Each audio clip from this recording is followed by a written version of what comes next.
দেবদা, মাংসটা নিয়ে এসো।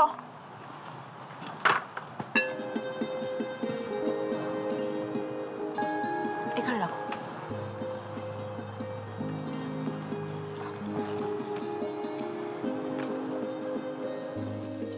ও মা, এত রান্না! সত্যি মা, তুমি এত রান্না করেছো? আজকে কি কোনো সেলিব্রেশন আছে? বলো না মা। কেন সেলিব্রেট করতে হবে কেন? ইচ্ছে হলো তাই করলাম। তোমার ভালো লাগেনি? আই এম সো হ্যাপি মা। বিশ্বাস করা যাচ্ছে কতদিন পর তুমি এত রান্না করলে। কিন্তু আমি জানি তুমি এগুলো কেন করছো। তাই তুমি জানো?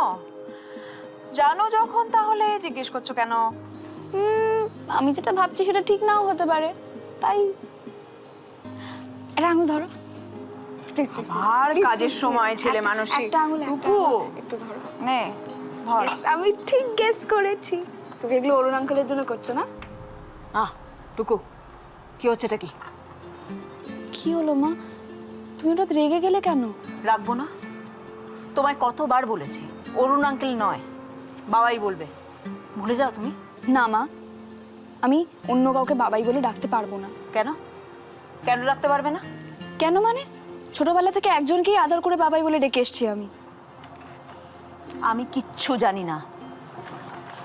কলিম বাবাই। পারবো না। হঠাৎ কথা নেই বার্তা নেই একজন লোককে বাবাই বলে ডাকতে শুরু করবো? টুকু, একটা কথা সত্যি করে বলো তো, এই লোকটার কতদিন থাকবে এখানে? কি বললি? তোমরা কি বিয়ে করতে চলেছো?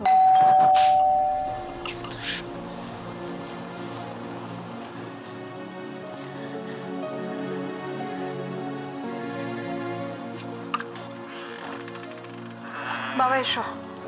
কি রে, টুকু কই?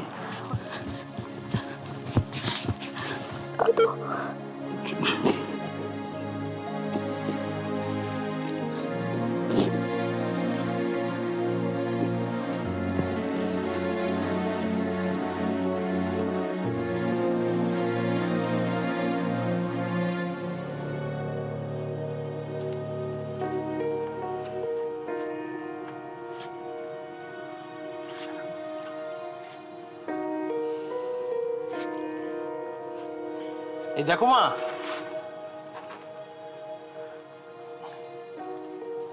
বাবা রাগ তো কমেনি দেখছি। হ্যাঁ, সকাল গড়িয়ে দুপুর গড়িয়ে সন্ধে হয়ে গেল, রাগের পাদ্রা তো বেড়েই চলেছে। একটু জল খাও মা, তুমি সারাদিন ধরে জল স্পর্শ করো। শুভ অশুভ বলে কি কিছু নেই গেরস্ত বাড়িতে?